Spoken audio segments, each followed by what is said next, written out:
Bienvenidos a los que nos estén escuchando. Decimos muy buenos días, muy buenas tardes o muy buenas noches, según el momento del día en el cual estén viendo o escuchando esto. Les recordamos que nos pueden encontrar tanto en el canal oficial de INTA Agroindustria, en la red social de YouTube, que les va a aparecer seguramente el link en alguna parte de sus pantallas. También nos pueden encontrar como en formato de podcast en la red social Spotify. Ahí nos buscan como INTA Agroindustria o Conversaciones en el Taller de la Maquinaria Agrícola, que es justamente el título de este evento, de este encuentro quincenal que hacemos los referentes en mecanización agrícola, en agricultura de precisión y en conservación de forrajes del Instituto Nacional de Tecnología Agropecuaria de la República Argentina. Así que muy bienvenidos todos. Yo soy José Peiretti, yo me desempeño en la Estación Experimental Agropecuaria de Salta, allá en el noroeste de la República Argentina, ubicada, para que tengan una idea los que nos estén escuchando fuera de la República Argentina, más o menos a unos 500, 600 kilómetros de la frontera con la República de Bolivia, aproximadamente unas 370 millas más o menos.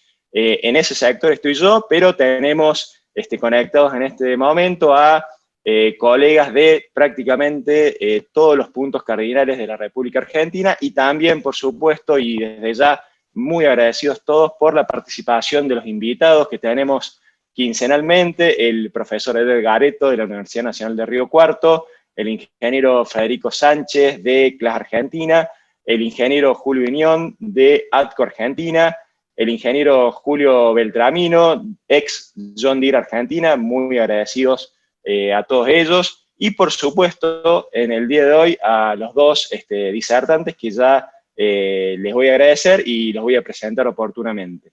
Para entrar un poquito en tema y teniendo que ver un poco con el background que yo tengo en mi pantalla, y siguiendo con la temática que comenzamos en encuentros anteriores, como sabrán, prácticamente todos los técnicos de INTA que estamos conectados en este momento hemos tenido algo que ver o hemos estado conectados en algún momento con la Estación Experimental Agropecuaria de Manfredi, ubicada ahí en el centro, prácticamente el centro geográfico de la República Argentina, y que entre los que nos dedicamos a la mecanización agrícola, a la mecanización forrajera, a la agricultura de precisión, al agregado de valor en origen, nosotros le decimos cariñosamente la MECA, porque justamente allí se desempeñaba el querido ingeniero Mario Bragacini, que fue referente, coordinador y propulsor de muchísimos proyectos y líneas de trabajo muy reconocidas e icónicas en la institución, en la República Argentina, en el resto de Latinoamérica y en parte del mundo.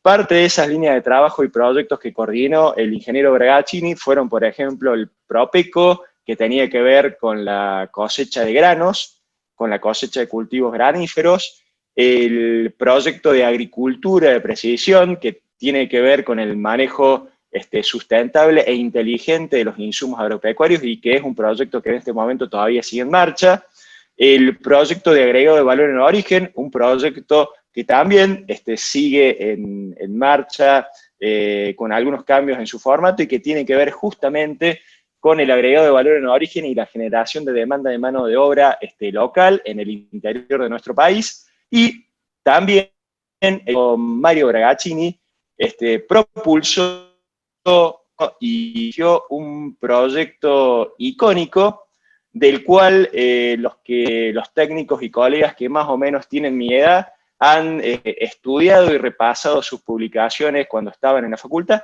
y que fue justamente el proyecto PROPEFO, que tenía que ver con la eficiencia en la conservación de forrajes con destino de alimentación animal, tanto para bovinos de leche como para bovinos de carne, y que construyó y asentó las bases para todo lo que vino después en desarrollo, extensión y difusión de tecnología relacionada a la conservación de forrajes de diferente índole.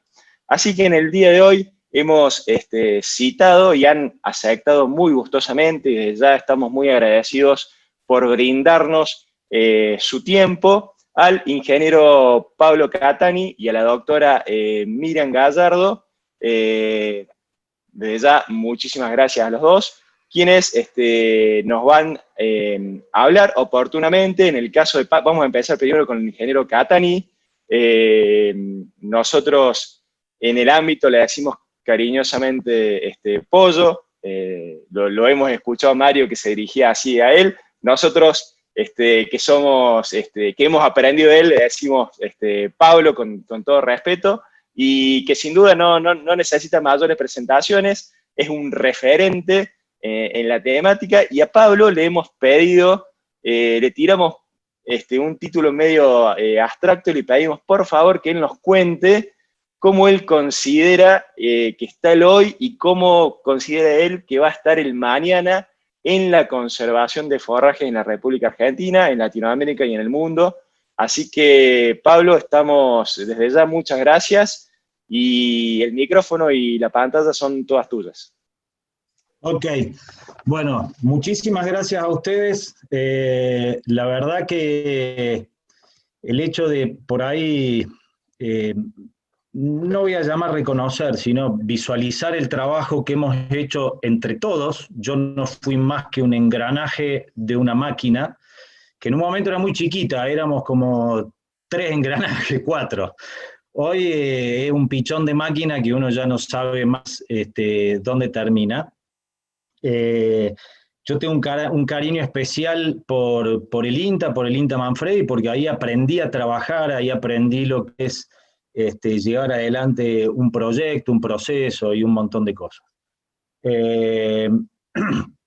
Lo que sí debo decirlo, hasta el día que me muera voy a seguir siendo Pollo, porque después el nombre creo que es algo que le dan a uno. A mí me dieron un nombre cuando nací, pero la vida y los amigos me dieron otro nombre, y bueno, y como me conoce la gente es como Pollo, y el respeto sin duda pasa por otro lado. Volviendo al tema del INTA, tanto es el cariño del INTA que vos y Federico Sánchez son los responsables de haberme hecho escribir más afuera del INTA que dentro del INTA. Así que hacerme escribir más que Mario Bragaccini, te puedo asegurar que ya es un gran logro. Yo digo, ¿cómo evolucionaron o cuál fue la evolución de los forrajes conservados en la Argentina? Y quiero hacer un poco una cronología sin llegar a aburrir, ¿no? A ver, yo me enamoré de los forrajes. La primera pasantía que hice cuando estaba en tercer año de la facultad fue acá en una estancia que queda cerca de mi casa, y vi un tipo que estaba haciendo silos, y ahí me pareció re loco, ¿no? Meter una planta dentro de una fosa y que no se pudra, y que me quedó eso dando vueltas. Y cuando salí de la facultad anduve boyando por algunos campos, qué sé yo, y un día llegué a través de un conocido de mi viejo, al INTA, y el proyecto Propefo se estaba formando, y hablé con Mario, y empecé a trabajar ad honorem ahí durante 6 meses, y después ya fui parte integrante de ese proyecto. El proyecto se empezó a gestar en 1993, y ahí hicimos una recorrida. No existía internet, no teníamos teléfono celular, nada. Lo único que teníamos una ranchera, y salimos a dar una vuelta por toda la República Argentina. Anduvimos por diferentes experimentales, en Pergamino, en San Luis, anduvimos por todos lados. Y juntando material, fotocopiando y leyendo. Y ahí se terminó de generar el proyecto como proyecto integrado. Después, en marzo del 94, se hizo la presentación en Expo Chacra, y ahí aprovechábamos muchísimo.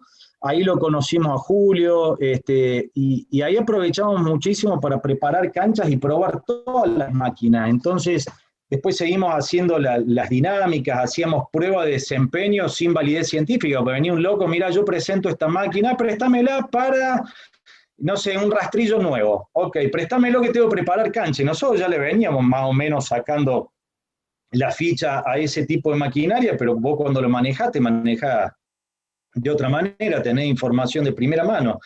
Empezamos a hacer ensayos de densidad en fardado, medíamos la humedad, dábamos capacitaciones, a veces hacíamos la presentación de algunos productos nuevos. Básicamente sobre lo que trabajábamos era sobre conocer lo que había y difundir lo que había. Nosotros habíamos soñado un proyecto de no tanto experimentación, sino de adaptación de tecnología y difusión de tecnología, y después empezamos a hacer algún tipo de investigación. En el 94 nos encontramos, teníamos mucho material, hicimos la primera publicación de heno de calidad, que todavía anda circulando en el sitio de nutrición animal, creo que todavía anda como unas fotocopias de eso.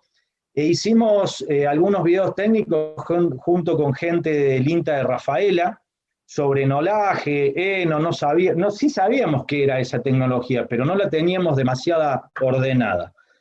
Y volviendo, haciendo una línea de puntos, volviendo al presente, me parece que ese es un problema que estamos teniendo hoy. Los otros días me llamaron, sí, mirá el enolaje empaquetado, que Santiago del Estero, le digo, pará, nos tenemos que ordenar un poco dónde y cómo vamos a hacer cada tipo de ese tipo de tecnología.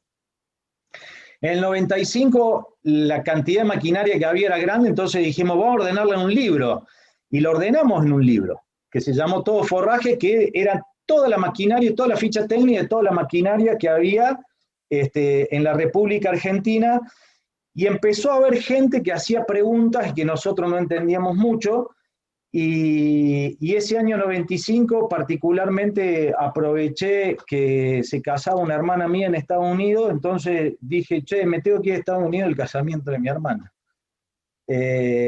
Teóricamente me iba 15 días. En realidad, agradezco al INTA que me bancó durante un mes, no me bancó allá, me bancó porque yo siempre fui contratado en el INTA, pero me fui a Estados Unidos y la cosa se empezó a poner buena, y me fui a California y andaban todos enojados, yo acá en Argentina porque no volvía, mi familia porque no estaba con ellos, y me fui a California y me explotó la cabeza. Ahí empecé a ver lo que era un equipo de picado, cómo tenía que ser, me puse a manejar un camión, descubrí lo que era el silaje de espiga, descubrí el por qué eran las mega enfardadoras. En California en el 95 explotaron las mega enfardadoras, y trajimos a la Argentina el embolsado de forraje y sobre todo el embolsado de grano, con un amigo que hice allá, Carlos Márquez, y en realidad él fue el responsable de traer el embolsado de grano. Trajimos la primera embolsadora de grano y la mostramos con el gringo Cassini y con Mario en una jornada de trigo en el Inter Manfredi.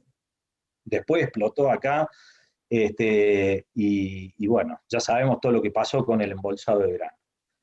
En el 96 hicimos una publicación de forraje respecto de silo, empezamos a escribir de silo.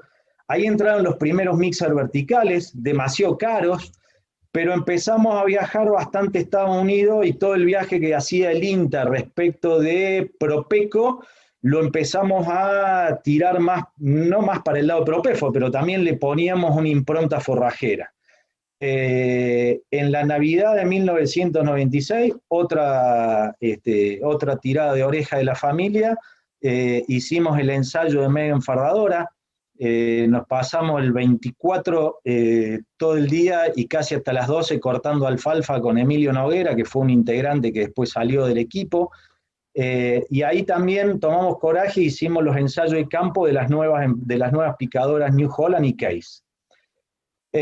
Cuando la veíamos nos dábamos cuenta que el gran problema que teníamos era el partidor de grano, y ahí fue que empezamos a molestar en un viaje que hicimos a ver la fábrica de New Holland, a decirle que por qué no hacía una picadora de forraje de arrastre con partidor de grano, porque sabíamos que el gran problema que teníamos en la Argentina era el aprovechamiento de la energía, y no estaba tan armado el negocio del picado de forraje, había pocas picadoras, pero ahí te diría que explotó con el advenimiento del partidor de grano.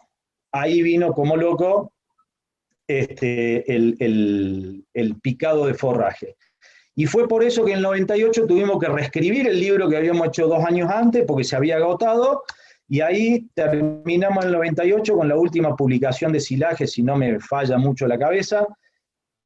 Y después, bueno, lo que pasa o lo que suele suceder es que se acaban los recursos, hay que salir a buscar recursos, uno quiere vivir por ahí de otra manera, y empecé a ver que el negocio de las empresas grandes era, digamos, las multinacionales en el tema de forraje habían tomado una gran preponderancia, y bueno, fue una decisión difícil, pero dije, bueno, ok, vamos a ver qué hay más allá del INTA, vamos a ver qué hay en el mundo. Y tomé la decisión de irme del INTA en el año 99, diciembre del 99, a partir del 1 de enero del 2000, pasé a trabajar en la actividad privada. Entonces, cuando yo veo qué pasó con el forraje, digo, che, el forraje inició con 80, el Propefo inició con 80.000 hectáreas de silaje picado grueso y terminó más o menos con 250, 280.000 hectáreas de picado fino y muchas de ellas partiendo grano, ¿no?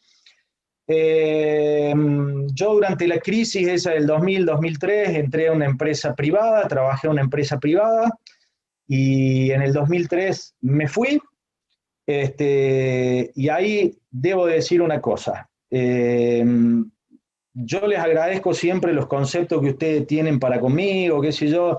Yo soy el que hace las cosas, pero la brújula, quien marca el rumbo en donde yo voy trabajando, es mi equipo de trabajo, que hoy se reduce a mi esposa y mis hijos. Mis hijos en esa época no tomaban decisiones, hoy tampoco, pero ya no me dejan hacer algunas cosas ya.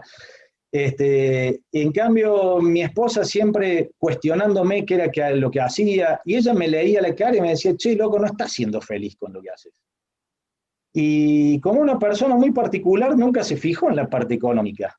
Entonces fue el tema de decir, bueno, vamos a hacer más, y vamos a hacer más. En el 2003 me puse a trabajar como consultor privado, empecé a vender herramientas, y en el 2005 dejé de vender herramientas y me tiré con todo, trabajando part-time para una empresa privada, y la otra mitad de mi tiempo consultor privado, y empecé a trabajar mucho en el trópico.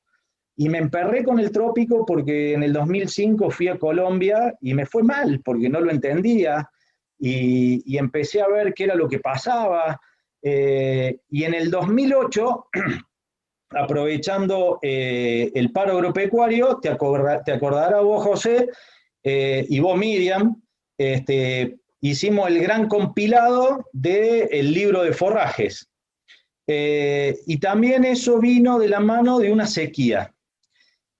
Y tratando de ser siempre optimista, digo, bueno, ¿qué vamos a aprender de la sequía? Que tenemos que hacer silos más secos. Y ahí empezamos a trabajar, digo empezamos porque uno nunca trabaja solo, siempre discute, y empezamos a joder, hay que hacer el silo más seco, y siempre venían y decían los alumnos de los posgrados y de las facultades, pero en el libro dice que hay que hacer silo con 30% de materia seca.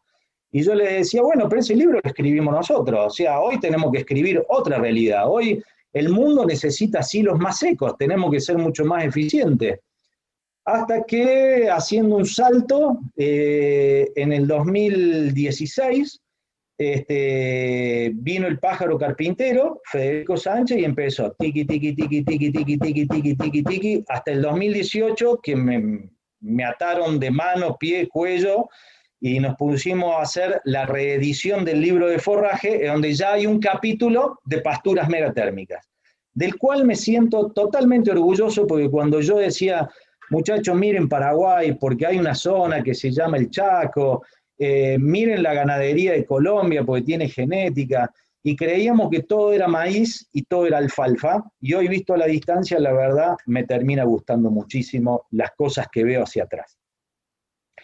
Para ir al tema que ustedes me pidieron, yo, si tengo que sacar una foto del silaje, para mí la imagen es esta, en donde nosotros, básicamente en la década del 90, la campana gaussiana estaba muy acotada, y vos tenías que hacer silo. Y tenías que hacer silo entre 25 y 30% de materia seca, tratando de que no se pudra y tratando de aprovechar un poco de grano. Ese fue el silo de los 90, en definitiva. Eso fue lo que hizo entrar las picadoras autopropulsadas, lo que impulsó el partidor de grano, hacer silo, básicamente, que ninguna explotación, principalmente lechera de la República Argentina, se quede sin silo, porque nosotros teníamos una capacidad ociosa, una capacidad productiva en las usinas lácteas que estaba ociosa porque no teníamos forraje.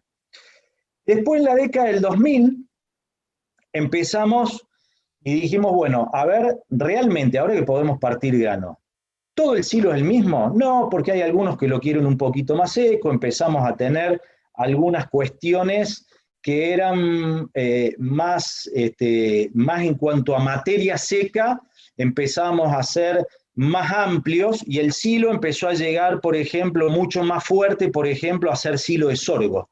Ya empezamos a meter con mayor seguridad silos de alfalfa, empezamos a meter un poquito de silos de verdeo. Después, si yo diría en la década del 2010 hasta el 2020, el espectro del silaje se abrió totalmente. Y ahí es donde empezamos a discutir los diferentes niveles de materia seca, empezamos a discutir los diferentes tamaños de partículas, los diferentes tipos de partidores de grano, si realmente íbamos a hacer silos de sorgo, si íbamos a hacer silos energéticos, si íbamos a hacer silos proteicos, y ahí es donde se armó la gran dispersión, y yo creo que en la década del 2020 en adelante van a ser puntos. ¿Y por qué lo pongo como una nube de puntos? Porque creo que cada explotación agropecuaria de cada región, región agroclimática, va a necesitar un tipo de silo para cada categoría y para cada ciclo productivo. Entonces ahí es donde vamos a tener que echar mano de todo el bagaje que hemos estado adquiriendo en todo este tiempo y empezar a hacer silos on demand, para estar bastante ayornados, ¿no?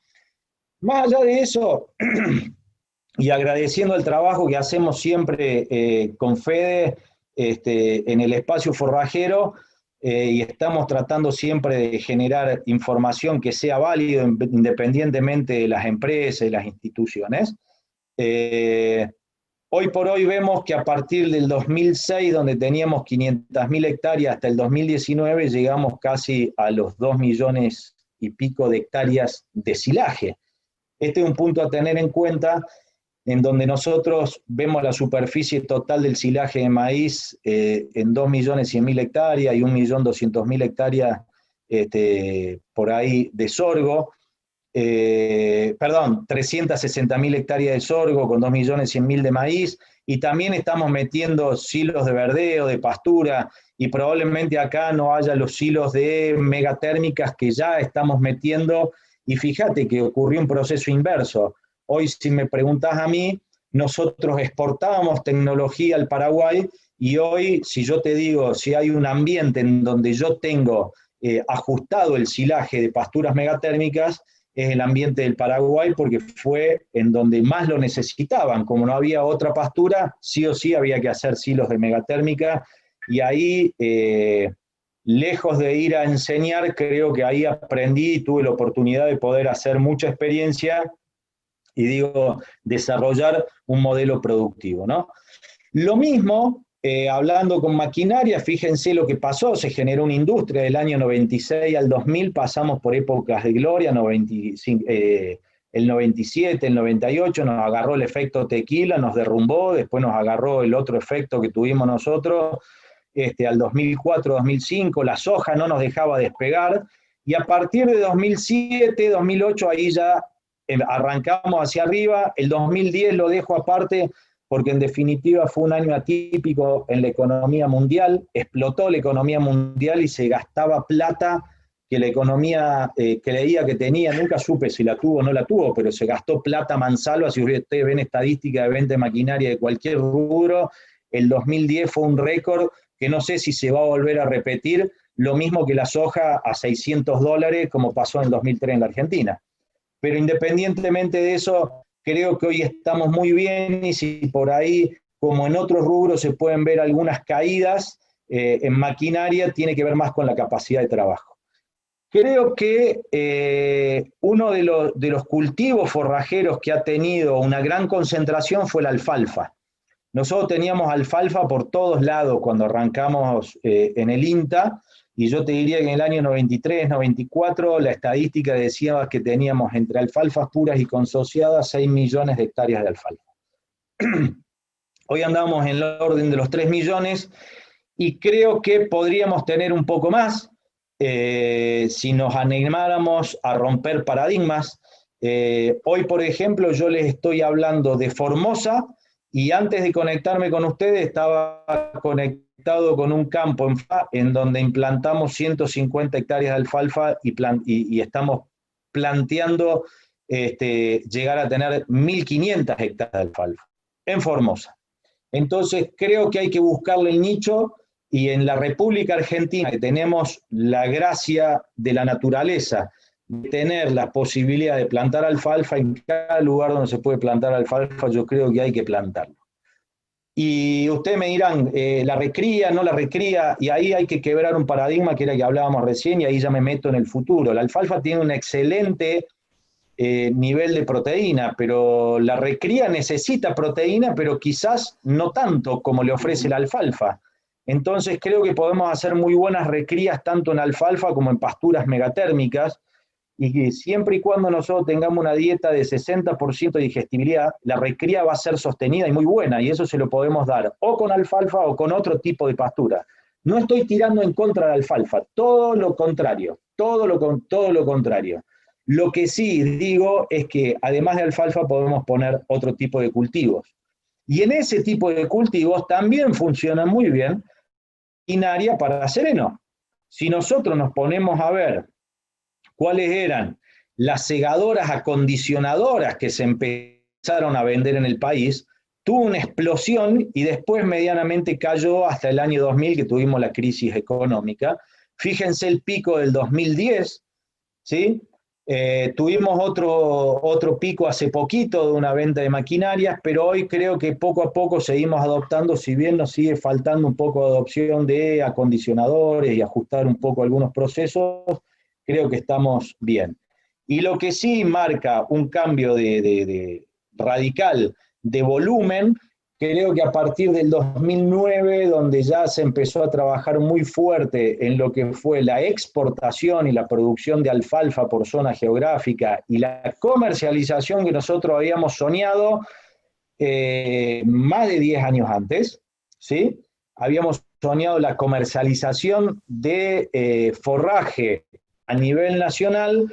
Creo que a partir de ahí, donde ya empezamos a hablar muy fuerte de valor relativo forraje, de la necesidad de llevar forraje extra zona para potenciar ciclos productivos, ahí fue donde empezó a crecer mucho la comercialización de segadoras autopropulsadas que vienen acompañadas de, o bien, una rotoenfardadora o una mega enfardadora. Y si nosotros analizamos las mega enfardadoras, ustedes Pablo, me dirán, che, pero sí.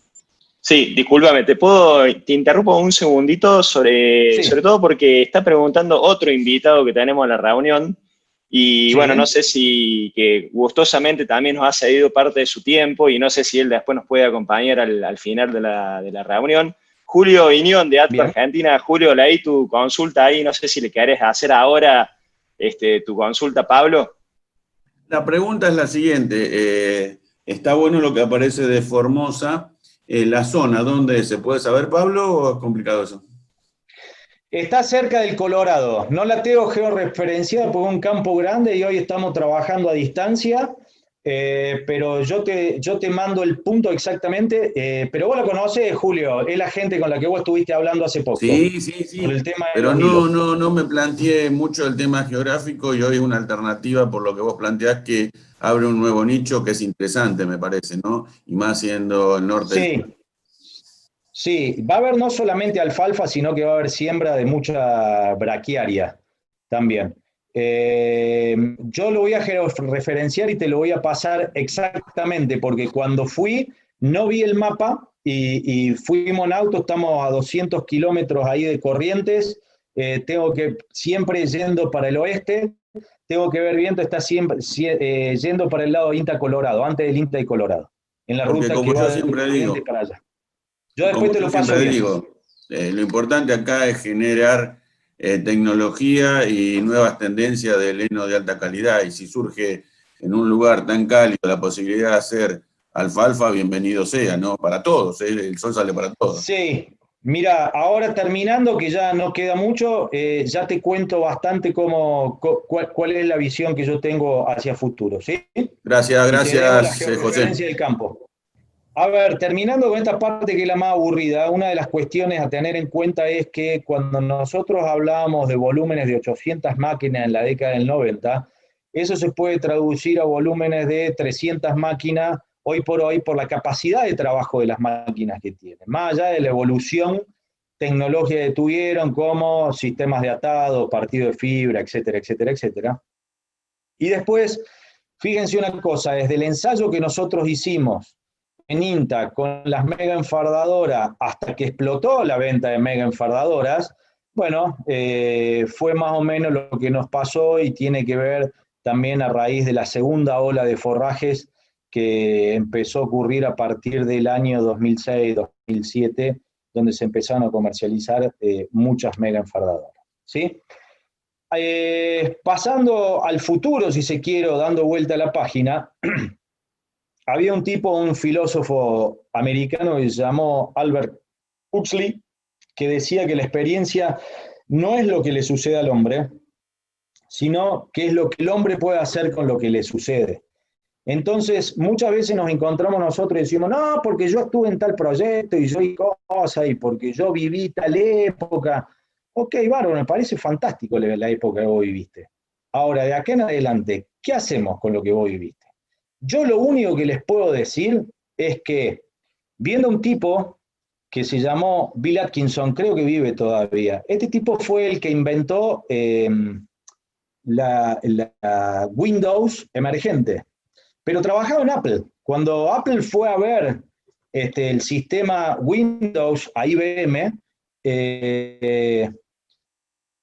y con Steve Jobs también, y se juntaron con Bill Gates, y a este tipo le dijeron, che, yo quiero un sistema como ese, como las ventanitas. Ah, ok, bueno. Entonces el tipo siempre lo jodía, le decían, che, tené el sistema de las ventanitas mañana. Tené el sistema de la ventanita, mañana te lo doy. Un día le pusieron el cuchillo en la panza y dice, no, acá lo tengo el sistema de la ventanita. Pero cuando el tipo mostró el sistema de la ventana, vio que las ventanas se superponían. Y eso Windows no lo había hecho. No lo había hecho nadie. Y era bárbaro porque te entraban muchísimas más ventanas. Entonces le dijeron, che, loco, pero esto no se podía hacer. ¿Cómo lo hiciste? Sabiendo que no se podía hacer. Si yo hubiese sabido que no se podía hacer, quizás no lo hacía, no sabía que era imposible. Y me quedo con esto. Las cosas que nos pidió el sistema, más allá de que tuvimos la suerte, yo digo siempre, y soy bastante animal con esto y pido disculpas, ¿no? Generalmente para ver las virtudes de alguien se tiene que morir. Y muchas veces discutíamos con Mario, pero nos hemos recontra peleado. Che, mirá, no sé si se puede. Bueno, si no sabés, averigualo, era la palabra, siempre. Ahora, no me venga a decir que no se puede porque lo necesitamos. Entonces, la pregunta es, ¿dónde está el imposible? Ningún lado. ¿Qué barrera tenemos? Ninguna. Es más, hoy tenemos la comunicación, hoy tenemos la tecnología, hoy tenemos la industria metalmecánica, hoy tenemos nosotros el conocimiento técnico, tenemos tipos con experiencia, si se quiere, con más años, ¿sí? Que podemos contar o poder ver y poder saltar algunos fallos, pero tenemos gente también joven que puede venir a cuestionar lo que nosotros hicimos. Entonces, la experiencia no es lo que yo hice, la experiencia es lo que yo puedo brindarle al sistema con lo que yo hice. Y hoy por hoy, si vos me decís, che, y con tu experiencia, ¿qué podemos hacer?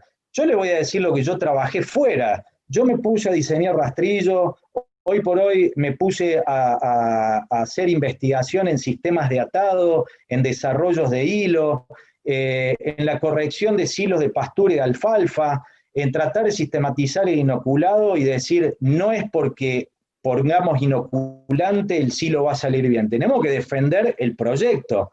Muchísimo ajuste de sistemas de conservación en el trópico. Yo hoy por hoy, por ejemplo, si vos me decís, che, ¿hacés heno de megatérmica?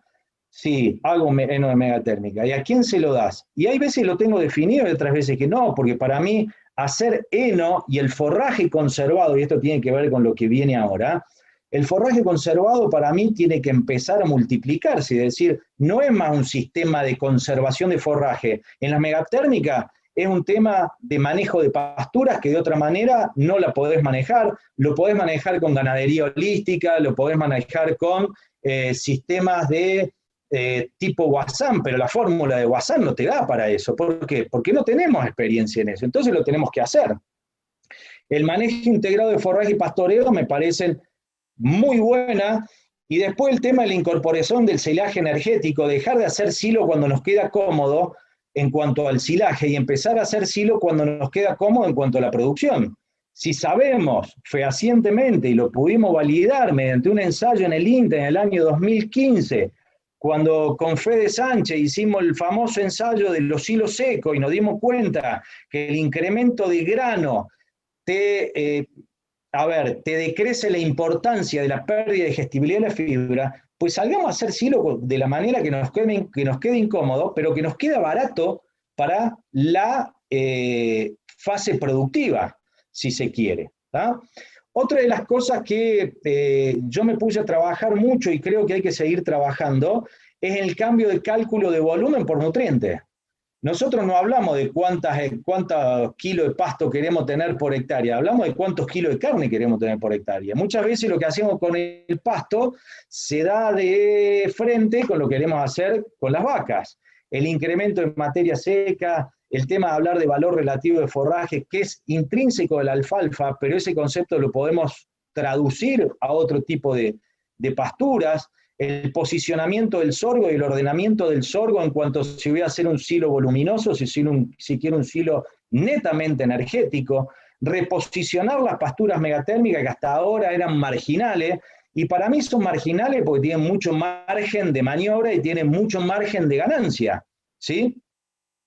El desarrollo de sistemas de uso de la alfalfa en cuanto a pastoreo con forraje conservado.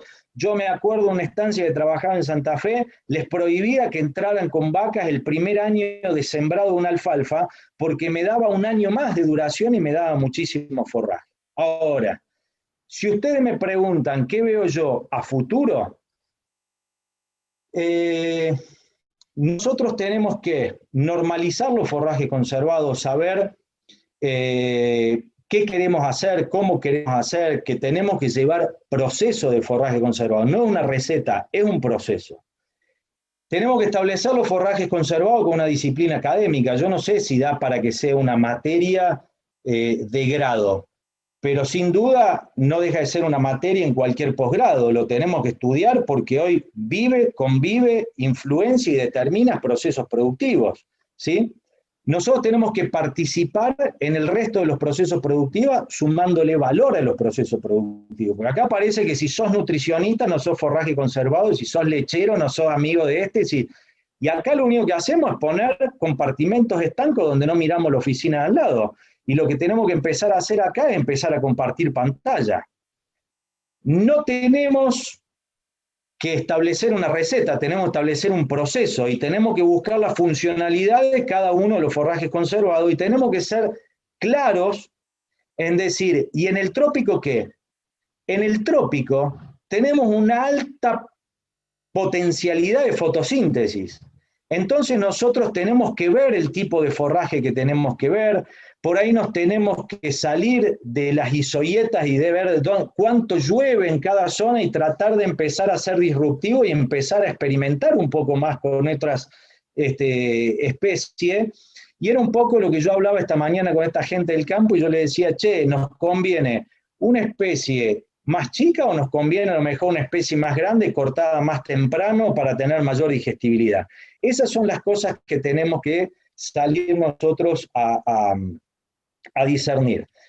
Y si yo lo veo en una línea de tiempo, yo digo, a ver, ¿cuándo la física dejó de ser newtoniana para pasar a ser cuántica?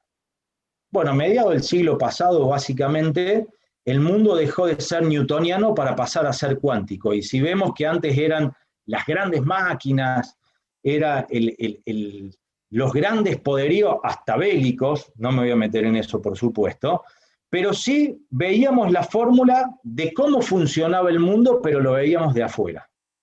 A partir de la física cuántica, nosotros nos empezamos a meter en la materia, empezamos a ver que en realidad, más que materia, hay más energía que materia, o sea que hay más intencionalidad que materia, y ustedes me dirán, este tipo enloqueció, probablemente, pero en la física cuántica, todo está en estado de potencialidad y hay que llevarlo al trabajo. Cuando nosotros trabajamos en el año 93 con el forraje conservado, hoy ya vemos la película, pero estaba todo en potencialidad. Decíamos, che, y un mixer vertical, ¿y cuándo vendrán? Y una segadora acondicionadora, ¿y cuándo vendrá? Hoy tenemos toda la tecnología y hoy tenemos toda la información a la mano. No tenemos acá más fotocopia, no tenemos que hacer más nada. Entonces, si yo hago un zoom, probablemente vea el sistema y lo primero que veo es la parte física, el cuerpo. Después, si me voy adentro, veré la célula, adentro de la célula veré la molécula, adentro de la molécula veré el átomo y adentro del átomo veré el grado de potencialidad absoluta que tenemos en cualquier disciplina en la que nosotros trabajemos, y en eso yo vengo trabajando. No en física cuántica, sino en tomar todo el bagaje que yo puedo ver y poder transformarlo o poder adaptarlo a lo que viene ahora. Como primera medida, yo digo que nosotros tenemos que permear la nutrición. No es, a ver, vos sos nutricionista, yo te voy a decir el forraje que tengo. No, vos sos forrajero, yo como nutricionista te voy a decir cuál es el forraje que tenés que hacer. Tenemos que permearlo, tenemos que hacer la misma cosa.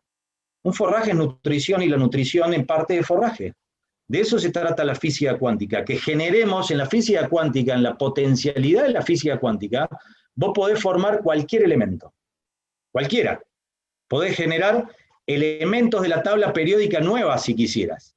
A eso es lo que yo me refiero cuando decir tenemos que permear la nutrición, tenemos que permear los sistemas productivos. Una cosa es un forraje y sos criador, otra cosa es un forraje y sos lechero, y dentro del lechero cuál es el forraje para la vaca de punta y cuál es el forraje para la vaca que se está secando. Tenemos que instalar definitivamente el concepto de eficiencia. Eso no se lee en ningún libro. Eso lo tenemos que tener adentro y lo tenemos que mamar, y como fue el famoso Toyota Way para las empresas, tiene que ser llámale como vos quieras, el Propefo Way, el forraje Way, llámale de la manera que te guste, pero tenemos que instalar un concepto de eficiencia. No podemos seguir discutiendo si el silo tiene que ser más alto, tiene que ser más chico, si lo tapo, si no lo tapo, si el autoconsumo, si el mixer, si el no sé qué. Hablemos de eficiencia. Tienen que desaparecer las recetas y nos tenemos que adaptar a los sistemas y a los procesos, y tenemos que salir a difundir, los forrajes por su uso, por su costo, por su categoría de uso, por su zona y por etapa productiva. Y ahí es donde vamos a tener una nube de puntos y cada uno puede elegir el punto que necesita o que quiere para salir a trabajar. A partir de ahí, cuando yo le digo tenemos que hacer un salto cuántico y poner información en la mano de los actores, hoy estamos en un mundo que se presenta hostil, que se presenta sesgado y que se presenta desinformado respecto a la ganadería.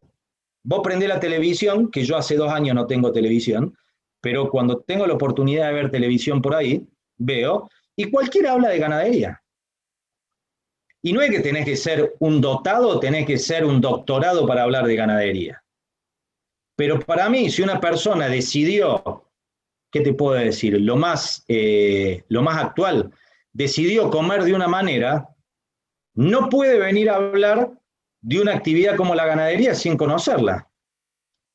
Entonces hoy la ganadería está en un proceso hostil y, por ejemplo, un tipo como Bigliso no tiene visibilidad, que te explica cómo es los bonos de carbono.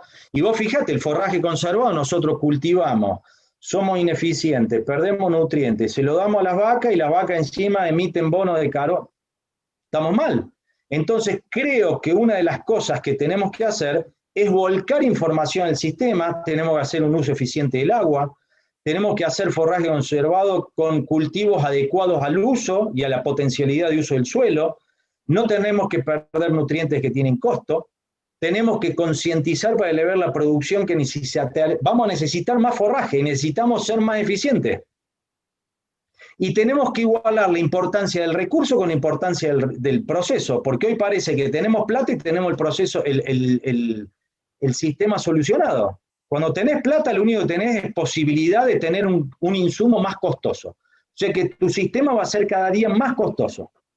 A lo cual, si tenés una máquina que es muy cara, le vas a tener que adosar un sistema que sea muy preciso. ¿Está? Y por otro lado, tener en cuenta que no existen las recetas mágicas. Porque lo que hoy parecía que era una gran solución, ¿sí?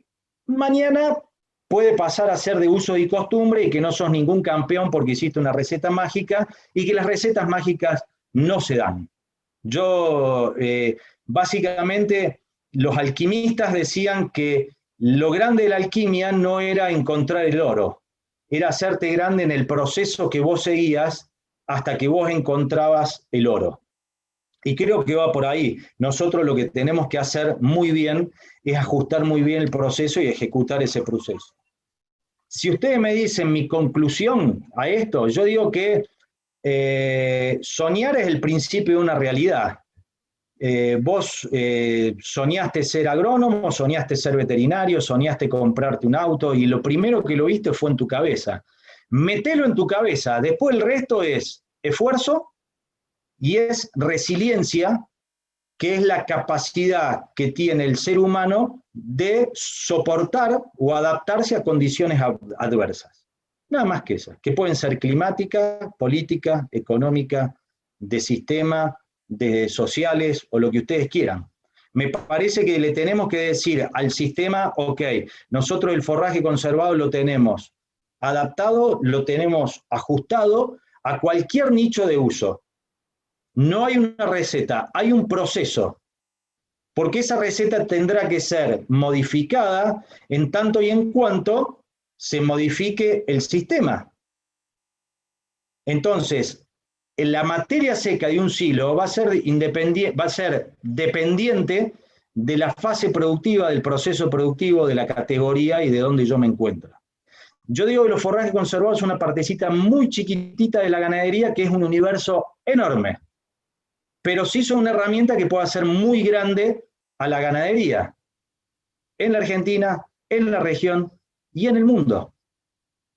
Porque de la misma manera que somos capaces de ver una ganadería extractiva, que podemos ver una ganadería contaminante, que podemos ver una ganadería que, visto de afuera y sin conocer la actividad, le lleva mucho malestar a ese animal, yo por otro lado veo una ganadería que cuida el suelo, veo una ganadería que cuida el ambiente, veo una ganadería que cuida los costos, veo una ganadería que genera proteína de altísimo valor nutricional, veo una ganadería que en algunos casos, lejos de ser contaminante, lo que hace es limpiar la atmósfera con la siembra de pasturas de alto potencial de producción, con sistemas de pastoreo que sean beneficiosos para el suelo. Veo un montón de herramientas que hay. En ese caso, habría un montón de argumentos para escribir la película que nosotros queremos ver en cuanto a la ganadería y el forraje conservado participando en esa ganadería en el futuro. Básicamente, esto es lo mío. Espero no haberlos aburrido demasiado. Me dijo Federico que teníamos 2 minutos. No sé si me pasé o no, pero a partir de ahí, todo lo que ustedes quieran. Bueno, muchísimas gracias, Pablo. Muchísimas gracias. Acá en el grupo de WhatsApp los muchachos te están aplaudiendo, dicen que la tenés atada, y tienen mucha razón. La verdad que, bueno, hay muchísimo para conversar y has dejado muchísimas semillas para seguir pensando sobre esta temática.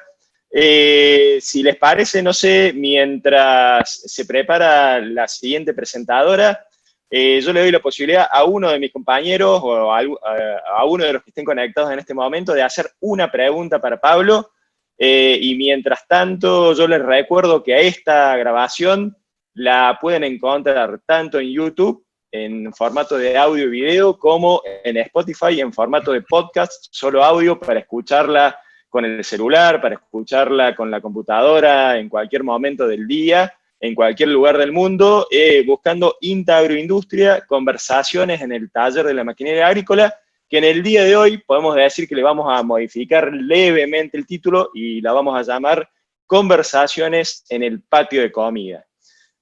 No sé si alguno de mis compañeros tiene una pregunta para Pablo. Bueno, nosotros acá trabajamos mucho con la parte de forraje megatérmica y Pablo hacía referencia justamente a la parte de forraje conservado de megatérmica, que trabajó bastante en la zona de Paraguay. Hoy acá hay muchos mitos con respecto a lo que es forraje de megatérmica, y mucha gente un poco le tiene temor sobre todo a lo que son silos de megatérmica. Y bueno, quería que nos comente un poco su experiencia, Pablo, a ver si podemos sacar alguna conclusión, algo como para poder transmitir también cuando damos nosotros nuestras charlas. Sí, ¿qué tal, Marcelo? Mira, 3 cosas te voy a decir. Yo tuve un compañero de trabajo, cuando compartimos trabajo con Julio Beltramino, que decía, si tenés temor, si tenés miedo, comprate un perro, pero no dejes de hacer lo que tenés que hacer, como primera medida. Como segunda medida, el problema son los mitos, porque vos fíjate que alguien sale a decir, no, lo que pasa es que los silos de megatérmica no andan, es lo mismo que yo diga, las vacas son contaminantes, ¿entendés? Y después lo voy a decir como lo escucho yo, voy a decir, ¿y por qué contaminan? Bueno, porque si tiran pedos, cuando en realidad lo que tira la vaca es metano a través del ciclo del eruto. O sea que el mito, lo primero que te hace es meterte un miedo. Y después no importa cuál es la razón. Y no importa cuál es la validez científica, no importa nada. Acá lo que tenemos que hacer es ponernos los pantalones largos y decir, señor, esperen, a ver, ¿cuál es el mito de los forrajes megatérmicos? Ahora que lo veo a Dante, se lo voy a decir a la cara. Gracias, Dante, por la charla de los otros días, te escuché. Y muchas gracias, porque tenía que tomar algunas decisiones de siembra y la tomé directamente. Y a lo mejor fui empático con vos porque venía pensando claramente que necesitaba buscar una especie o una variedad que se adapte a un rango que no siempre es muy bueno, y por eso yo en Paraguay me enamoré de la brisanta, por ejemplo. Sí. ¿Por qué? Porque me sirve para hacer silo, porque me sirve para hacer heno, porque me sirve para pastorear, tiene muchísima plasticidad de uso. En cuanto a los forrajes de megatérmicas, si vos me decís el silo lo tenés que hacer con preoreo, porque si no, cuando está en estadio vegetativo, básicamente tenés demasiada agua y vos vas a tener pérdida de nutrientes o descomposición del silaje. No, lo que pasa es que yo lo quiero solo para fibra, me dicen. Entonces yo lo hago pasado, entonces el silaje te sale caro. Pero yo lo quería meter adentro de un mixer, y bueno, yo también, yo quería ser Brad Pitt y salió esto, ¿me entendés? Lo que vos quieras. No le podés salir a pedir peras al olmo, tenés que adaptar el sistema. Y después, te tenés que fijar un montón de cosas, altura de corte, te tenés que ver cuándo la pastura presenta el máximo volumen con mejor digestibilidad, quién se lo va a comer. Y por otra parte te voy a decir una cosa, no queremos hacer forrajes conservados en el trópico porque decimos que podemos hacer pastoreo diferido, porque podemos hacer un montón de cosas, y eso era cuando a nosotros nos sobraba tierra. Hoy, cuando nos empieza a faltar tierra y le queremos sacar animales a la carga animal de los ambientes productivos subtropicales, nos encontramos con que tenemos mayor mortandad de planta. Porque si no, nosotros no le dejamos a la planta fotosintetizar, que es lo que hacemos cuando diferimos pastura, cuando diferimos constantemente ese tipo de pasturas, no tenemos reciclaje.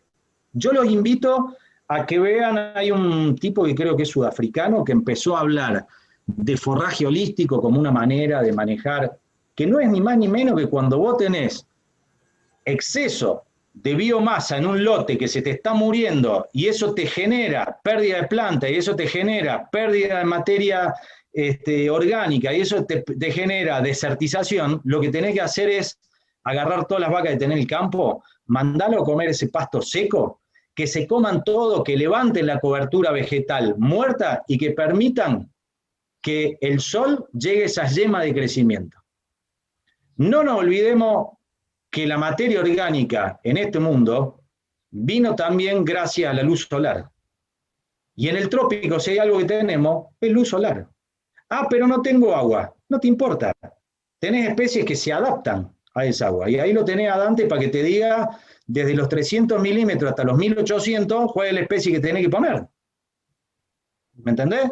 Entonces me parece que le estamos buscando el pelo al huevo, cuando en realidad, y ¿sabés qué otra cosa que estamos buscando, Marcelo? Estamos buscando la receta. Porque vos fíjate, en el 80% de las charlas que he salido a dar, he hablado de forraje, y cuando he venido, vino un tipo, ingeniero, una preguntita nomás, ¿y por qué no preguntó en público? No, ¿usted no me podría dar una ración así, tranquila, para engordar unos novillos? ¿De qué estamos hablando? Perfecto, Pablo. Gracias. Ok. José. Sí, Dante, compañero del producto de media térmica. Por favor, otro de los invitados. Muchas gracias, Dante.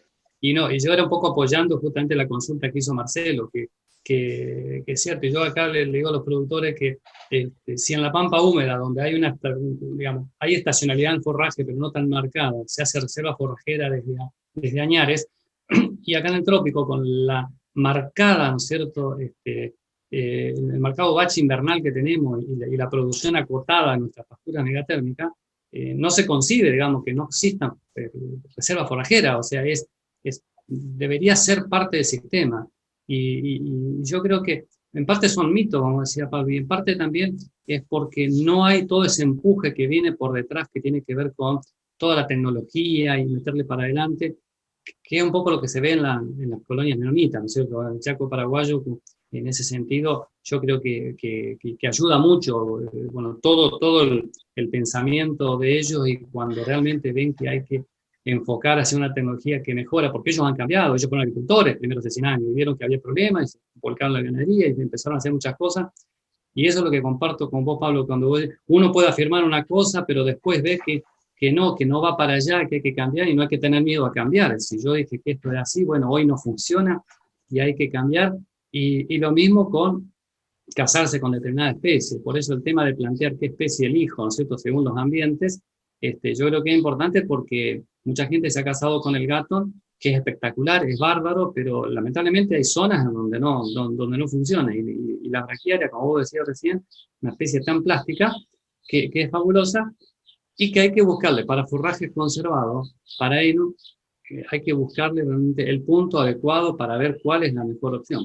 El tema es que acá, en nuestra zona, hablando de la provincia de Formosa, con respecto a la nidificación, hoy por hoy todavía se hace heno de lo que sea, porque buscan el heno para, no sé, para vender rollo, para hacer un negocio, y por ahí no se hace el heno en función de tener un forraje conservado de la mejor calidad posible para diferirlo. Y realmente es posible, como ha dicho Pablo, que es posible hacer un heno de megatérmica de buena calidad, nada más que hay que hacerlo en el momento justo, así como la alfalfa dice momento justo para maximizar producción y calidad, también, ¿no es cierto?, las megatérmicas tienen un momento en el cual uno tiene que tener la maximización de calidad y de cantidad como para que sea lo más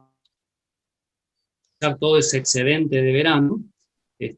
No sé, yo he hablado de diferido, y sí, hablo de diferido cuando un productor no tiene los medios y bueno, guarda un pedacito de forraje interior para el invierno. Pero esa curva de producción tan marcada que tenemos nosotros, y sobre todo en la zona más al oeste, el pasto sobra en determinado momento, es imposible, ¿no es cierto?, consumirlo. Y ahí es parte, justamente lo que había preguntado Pablo el otro día, que parte de ese exceso de producción, la mejor manera es a través de un heno de calidad o silos, si no tengo que, como para llevarlo a ese bache invernal que es muy pronunciado.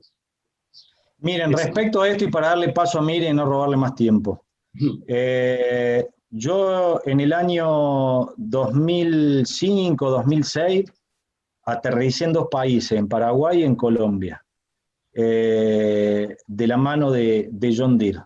Y en Paraguay, cuando me dijeron a qué zona querés ir, le digo, vamos a la peor zona que haya.